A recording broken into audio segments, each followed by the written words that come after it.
ప్రార్థనలో ఎప్పుడైతే పోరాటం చేస్తారో, నువ్వు ఏ విషయంలోనైనా పోరాటం చేయి, నీకు జయమే వస్తుంది. నీకు విషయం తెలుసా? ఆది కాండంలో మనం చూస్తే యాకోబు భక్తుడు దేవుని సన్నిధిలో ఒక పోరాటం చేస్తూ ఉన్నాడు. ఏమిటా పోరాటం అంటే, అతను అన్న రాబోతున్నాడని, తన అన్న తనను చంపివేయబోతున్నాడని భయముతో నిండిపోయాడు.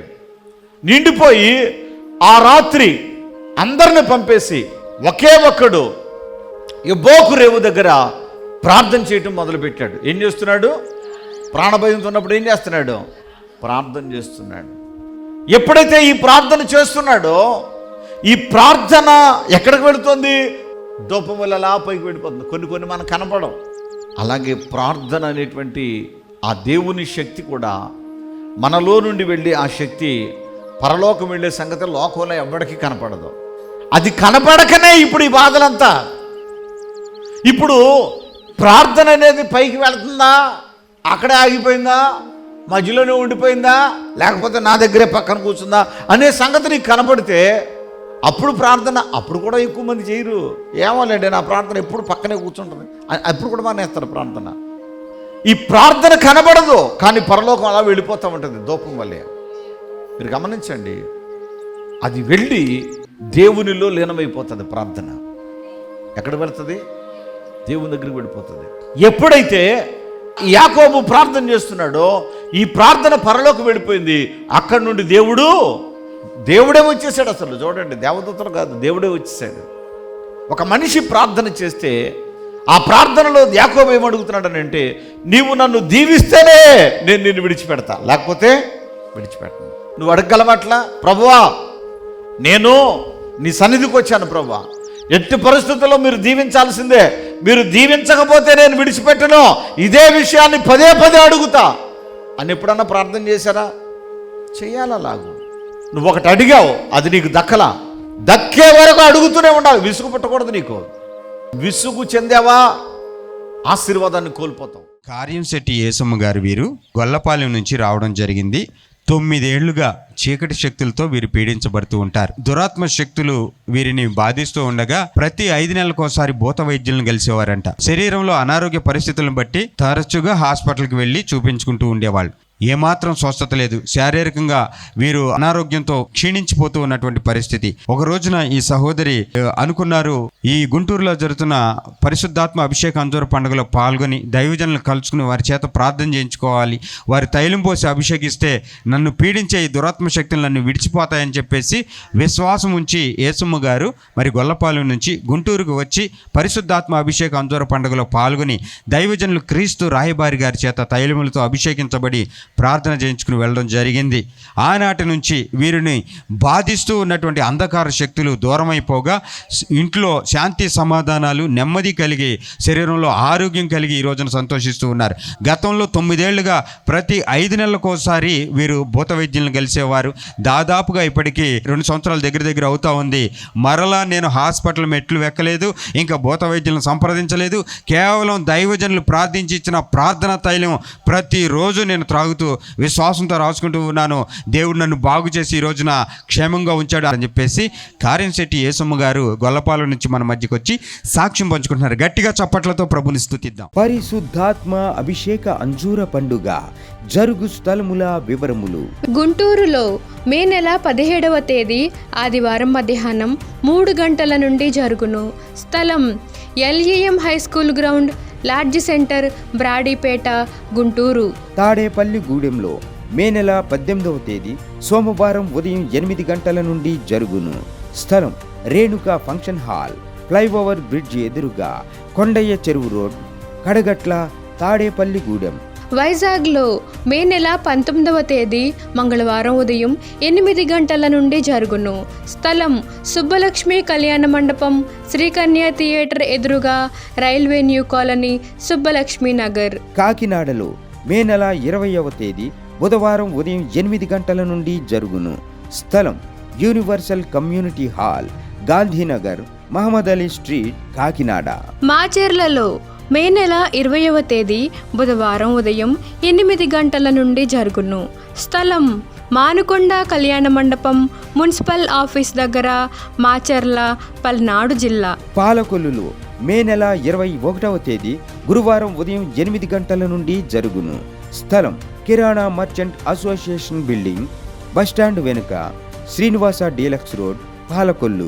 వినుకొండలో మే నెల 21వ తేదీ గురువారం ఉదయం 8 గంటల నుండి జరుగును. స్థలం గంగినేని గార్డెన్స్, నరసరావుపేట రోడ్, పల్నాడు జిల్లా. పెద్ద డోర్నాలలో మే నెల 21వ తేదీ గురువారం ఉదయం 8 గంటల నుండి జరుగును. స్థలం కల్వరి స్వస్థతశాల, పోస్టాఫీస్ వెనుక, కర్నూలు రోడ్, పెద్ద డోర్నాల. ఆదోనిలో మే నెల 21వ తేదీ గురువారం ఉదయం 8 గంటల నుండి జరుగును. స్థలం international function hall, 2 town police station ప్రక్క రోడ్, ఎస్కేడి కాలనీ, ఆదోని. ఏలూరులో మే నెల 24వ తేదీ ఆదివారం మధ్యాహ్నం 2 గంటల నుండి జరుగును.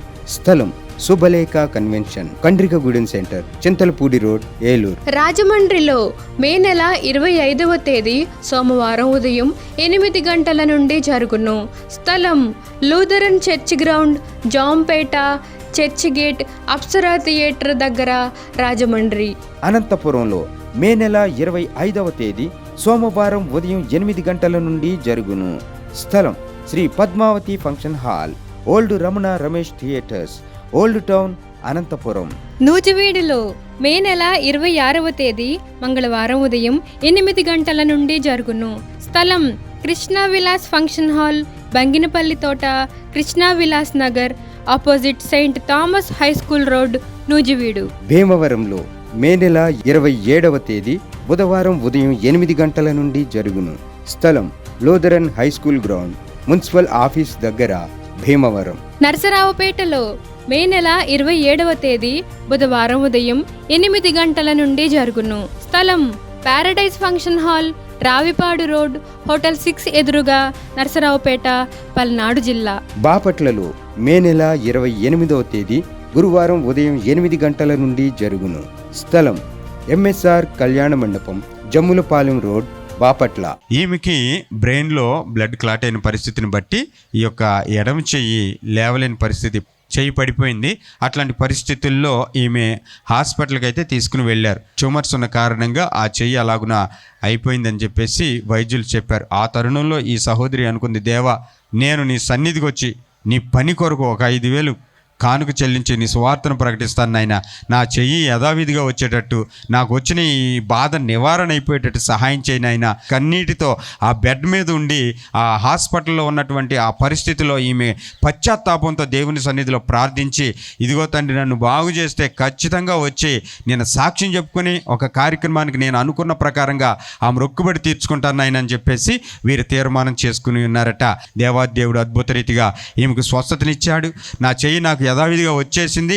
ఈ రోజున సాక్ష్యం పంచుకుని దేవుని పనిలో వాడబడ్డానికి నేను వచ్చానని చెప్పేసి సహోదరి కొరిటిపాడు నుంచి సాక్ష్యం చెప్పడానికి మన మధ్యకి రావడం జరిగింది. దేవునికి స్తోత్రాలు, హల్లెలూయా. పరిశుద్ధాత్మ అభిషేక అంజూర పండుగ జరుగు స్థలముల వివరములు. విజయవాడలో జూన్ నెల 1వ తేదీ సోమవారం ఉదయం 8 గంటల నుండి జరుగును. స్థలం హనుమంతరాయ గ్రంథాలయం, ఏలూరు లాకుల సెంటర్, గాంధీనగర్, విజయవాడ. హైదరాబాద్ లో జూన్ నెల 2వ తేదీ మంగళవారం ఉదయం 8 గంటల నుండి జరుగును. స్థలం Saint Thomas Tamil church ground, Alpha hotel వెనకాల, Secunderabad railway station road, Secunderabad. ఖమ్మంలో జూన్ నెల 3వ తేదీ బుధవారం ఉదయం 8 గంటల నుండి జరుగును. స్థలం మంచికంటి భవన్, సిపిఎం ఆఫీస్ ప్రక్కన, ఎన్ఎస్టి రోడ్, ఖమ్మం. రేపల్లెలో జూన్ నెల 4వ తేదీ గురువారం ఉదయం 8 గంటల నుండి జరుగును. స్థలం Veeravalli Kotayya function hall, Uppudi road, Bapatla జిల్లా, రేపల్లె.